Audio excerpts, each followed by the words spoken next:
Meche todo mi tole mi kudo zanzan egbe yin sidi bi azene go gbe o. Minado mi meyin agbo kwegbe ton le dojiro asupa si potenti on kondo po de nukikode. We me makado asu alo we me mado asi atunoji mene asu me mi si pe alo me na asi me mi si pe do. Aran tende alo cafetaria de. Tuo mi kana le bodo mi dojiro akwesi apakwe mi meyin agbo kwegbe ton le mi na tun ko mo dojiro mi kuna do uvetin do akwesi apakwe me de mi le gbodo e na wa gbon utu e kuna wa gbon mo. Mi kana le bodo tun dojiro eyin azosin apakwe yo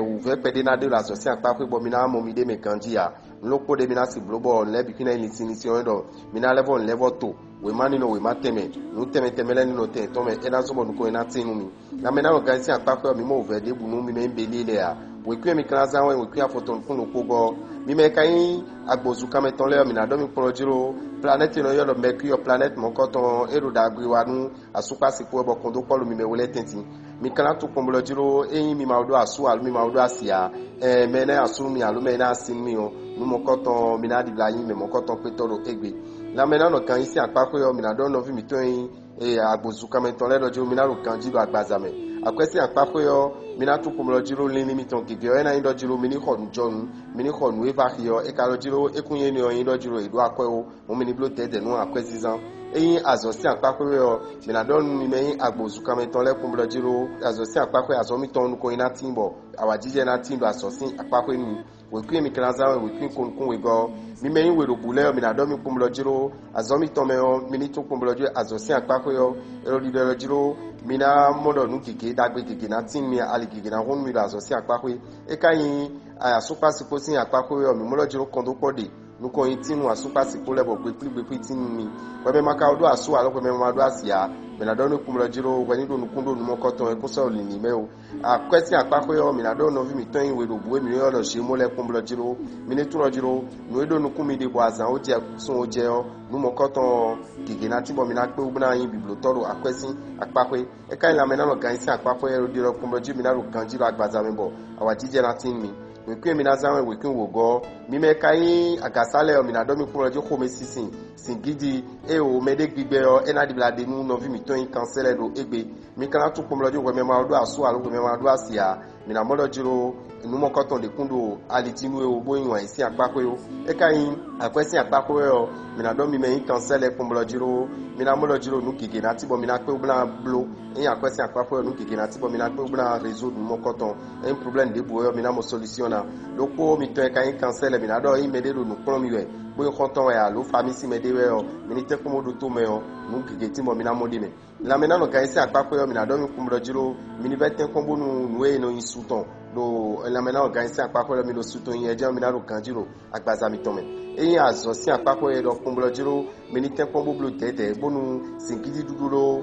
azovi meton leji alo gbe meton la azogbe meton leji o mi ni depo boni mi ni ka turo jiro mi jago do yo mi ni te kombo turo jiro mi jago mi te kombo reconnect to mi ton ena wadagbe mi we kwi mi na zanwe we kwi we nego mi me kan kinikini le mi na do nu kinikini ko mi na do ni do jiro mi turo jiro asupa siko sikenti yo kondo pode we me maka odo asu alo we me ma do asia mi na modo jiro dagbe na tin mi fifa na do asupa siko letent we me ma do asu alo we me ma do asia boyin lion mi na do nu kumlo jiro me na asu no alo me na asin we no mo koton akunja mi mo gbero kan ko ilo me o e kan yin akwesi apako we mi na do nu kumlo jiro uve de bu na de nu akwesi apako ya alo lini debu ala pe blan blo amo an tunojo alida ko deja hunu do akwesi apako be kalojo nu mo koton we ni ma dodo tojio we ni tempo relo wedeji ena zobo nu mo koton nu ko ina tin nu wedo apa ni ope lopo mi to e kan liyon le o mi na do mi kumlo jiro na me na ro kan isi apako mi na ro kan jiro agbazame azosi apako yo ni le mi ton le keke na wi wa bo mi na wa zo mi ton lisinisi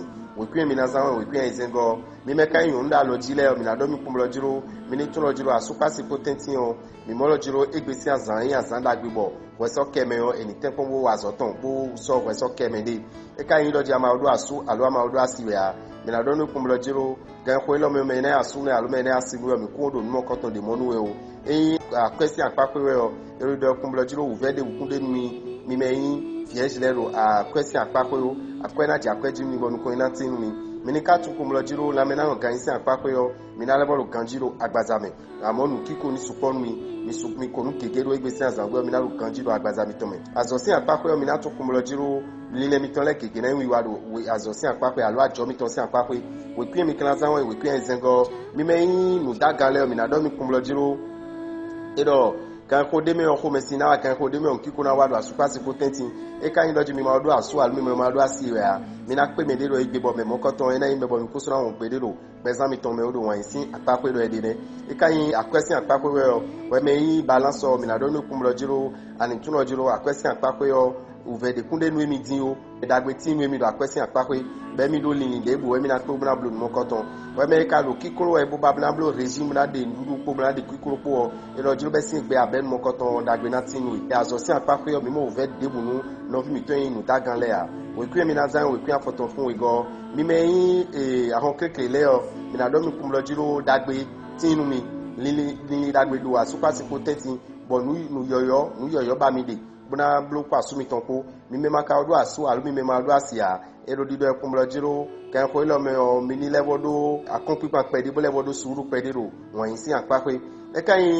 question apape o mi na don mi me yin scorpion le kumlo jiro uve de kunde mi o planet yo scorpion planet mo koton ero dagbe kan do question apape mi mo je level dagbe wa do na me na no kan yin si apape mi amonu azosin apapo yo mi na do mi kumlo jiro me do mi level 20 kan jiro azomi to sin apapo eno na so bo azo nuko ina tin mi wodu leji na tin mi we kwi mi na zanwe we kwi tan tongo mi me gada to le mi na do mi kumlo jiro mi na tu kumlo jiro mi mo lo jiro ko me sin pede na do asuka si potenti but asisi na supo asuodo asiona se asiodo asuoda se a ni mo ko ton ko ka wa dagbero ko do mewu tí o mi me maka odo asu alu mi me ma do asile a mi na tu kumlo jiro mi tuno egbe o me na asu mi alu me na asimi o mi na di bla pe me mo koton eyin akwesi apapo o mi na tu kumlo jiro akwe mi ma do nku ton a da ko ton de eja o mi bo nku ina tin mi ro akwesi apapo mo je na tin mi ro azosin apapo yo re la me na no kan isi apapo mi mo lo ji mi na ru kanji la gbaza me bo kiko e kan elbo de kanji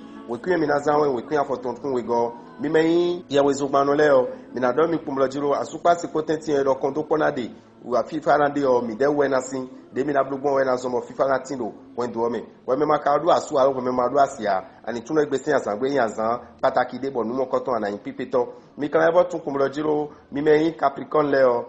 bo ma do asu albu ma do asile a mene asumi alu mene asimi o mi na di bla pe me mo koton e ka lo jiro e ma chikuyo e pe me mo koton e ni do ko nu me bo nu le ile ni pe bo do nu me bo ma ju do ni dido e ka ya question apapo yo mi na do mi lo jiro pepepe mi na babu na zankwe mi ka lo jiro ai mi to ni lo te mama planet yo Neptune e no so bo e kuno blo economy o bo no zankwe o tu bo nu mo koton e no a yin nu blo yin u ve ni me town na me na no gan isi apapo yo mi na do mi kum lo jiro mi ni blo dede mama azo ero to me azo mo koton mi ni ya ti on do awon tin no mi me Capricorn le do ko no e town ne tí o mi kan do Capricorn do jiro azosin apapo yo ero mizon azo me debu mi je so onu ku mi ton ideji bi ni ponde mi oda so blogbon mi ni ma do ti de do azo wa to debu ro egbesi azangbe o we kwi mi kan zanwe we kwi ezengo mi me yin sin kontole o mi na do mi kumlo jiro awajije na tin do mi na babla wadagbe na asimiton mi na babla na nu asumiton mi na babla do awajije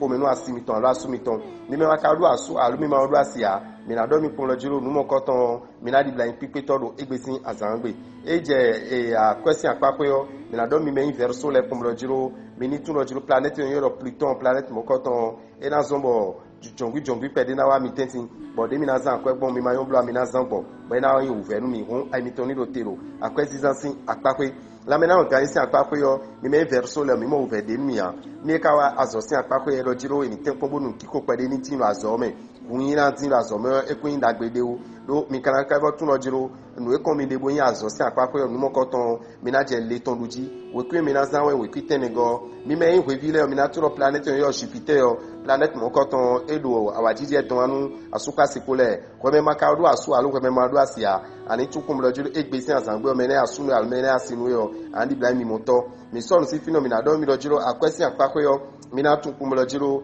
e na jiro mi do jiro mi ni kho aikun gbande mi ni kho mo ntode e lo jiro mi ka ja kho mo koton mi ni nubo linta me kombo lojiro emi kado besoin mo koton ton adi akwa mo koton kado emi si adi mama mi na ja home be kren nu mala la in nu bona ve onumi la mena no gan si apa pe yo mi mo lojiro ko mi sin pede na wa mi tenti no egbe mi na do ko mi sin pede do egbe mi ka te ko mo suru o supo enayon mi wu azo si apa pe yo mi na do no vi mi toyin